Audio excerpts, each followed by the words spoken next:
जनाब, अर्तुगरुल साहब का एलची करीब आता जा रहा है। बहुत खूब, आने दो अंदर उसे। सिपाहियों, मेरे भाइयों, बहुत मोहतात रहना होगा। तुम लोग जानते हो कि इनमें से कुछ को मारे बगैर शहीद खिलाफे तवक्को ही कुछ करें, तो सबसे पहले इनके कमांडरों को काबू करना तुम लोग, ताकि इनके सिपाही अपने मालिक के बगैर बिल्कुल तन्हा। चलो मेरे शेरों, आ जाओ। क्या अर्तुगरुल सरदार ने तुम्हें एलची बना के भेजा है बमसी साहब? पहले जिस तरह एतबार किया था वैसे ही जमींदार पे एतबार करके मुआहदा क्यों नहीं कर लेते वो? तुम्हारे फितने और फसाद से बखूबी वाकिफ है हमारे। ये ना भूलो कि तुम यहाँ मेरे मेहमान के तौर पे मौजूद हो बमसी। जमींदार एरिस, आज से तुम इस किले में खुद को मेहमान समझो।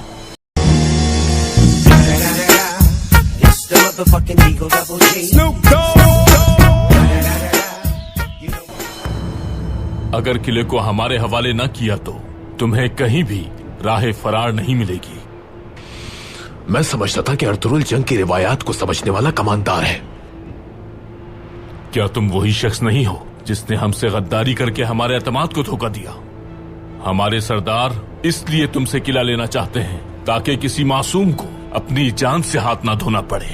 अगर तुम्हारे सरदार ने जंग का इरादा मुलतवी न किया तो खून की नदियां बह जाएंगी बमसी साहब। एरिस, सब जानते हैं कि तुम कितने बड़े शैतान हो।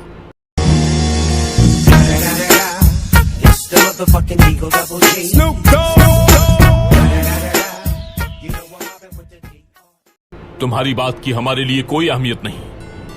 जहां तक हमारी बात है तो हम अपना खून बहाने से हरगिज नहीं घबराते, अल्हम्दुलिल्लाह। और अब अगर तुम नहीं चाहते कि कोई अपनी जान से जाए, अपने लोगों के बारे में अगर तुम इतने ही फिक्रमंद हो, किले को हमारे हवाले बगैर किसी शर्त के कर दो। अर्तुगरुल सरदार की यही शर्त है। तो अर्तुगरुल सरदार ने मेरे मुआहदा हमको रद्द कर दिया।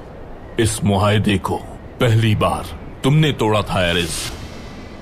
मेरी तलवार से तुम्हारी पुश्त पर नक्श होने वाला जख्म याद दिलाने के लिए काफी है।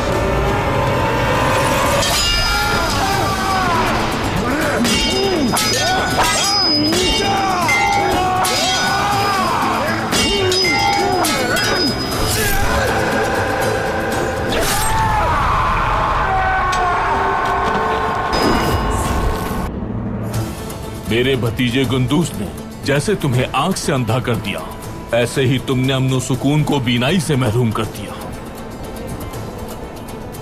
कुछ और कहना है तुम्हें बमसी साहब? मैं अपनी बात कह चुका हूं।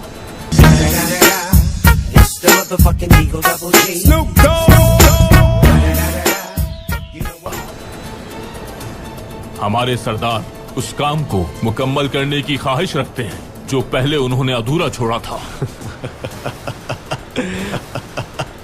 तो फिर मेरे लिए तो कोई जगह ही नहीं बची फरार होने की बमसी साहब। तुम वो मलून हो जो मासूम बच्चों तक को अगवा कर लेता है।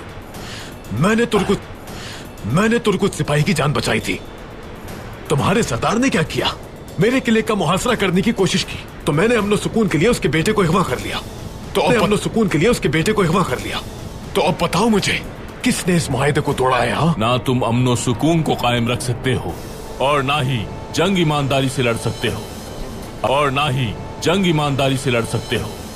अब मजीद कोई भी लफ्ज और जरा भी सब्र बाकी नहीं रहा हमारे पास। अपने इलाके और सल्तनत की हिफाजत के लिए जो जरूरी इक़दाम थे वो मैंने सब किए बमसी साहब, और आगे भी अपना ये अमल बरकरार रखूंगा मैं। अर्तुगरुल सरदार को बता दो कि वो अच्छी तरह जान ले, ना तो मैं खुद को और ना ही अपने किले को उनके हवाले करूंगा। बादशाह की फौज अनकरीब यहां पहुंच जाएगी। उनके पहुंचने के बाद मैं इन दीवारों के पीछे नहीं रहूंगा। बाहर निकल के तुम सबको मार डालूंगा मैं। हमने अपनी तलवारों को सीने में जलने वाली इंतकाम की आग से सैकल किया है।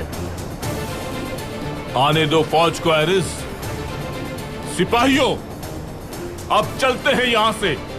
पत्थर के इस पिंजरे में अब हमारा काम खत्म हुआ। चलो।